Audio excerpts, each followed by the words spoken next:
OD ကနဲ့မာတင်နယ်လီတို့ရဲ့အနာဂတ်မရေရာမှုများအားလုံးပဲမင်္ဂလာပါအာဆင်နယ်အသင်းရဲ့အမာခံကစားသမား2ဦးဖြစ်တဲ့မာတင် OD ကနဲ့မာတင်နယ်လီတို့ရဲ့အနာဂတ်ဟာလှုပ်ခတ်လာနေပြီဆိုတဲ့သတင်းတွေထွက်ပေါ်လာပါတယ်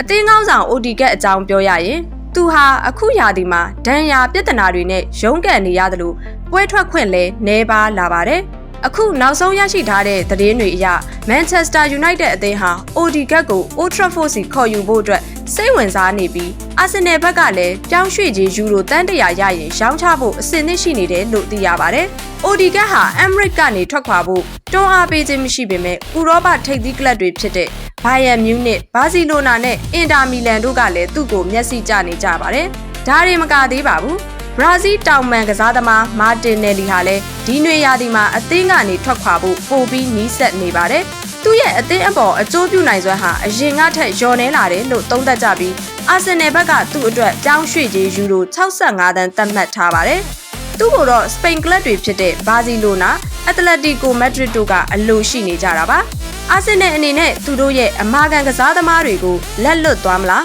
ဒါမှမဟုတ်ဆက်ထိန်ထားမလားဆိုတာကတော့ရင်ခုန်စရာပါပဲ။ OD ကနဲ့မာတင်နယ်လီတို့တကယ်ပဲအသင်းပြောင်းသင့်နေပြီလို့ထင်ပါသလား? ကွန်မန့်မှာဝင်ရောက်ဆွေးနွေးပေးခဲ့ကြပါအောင်။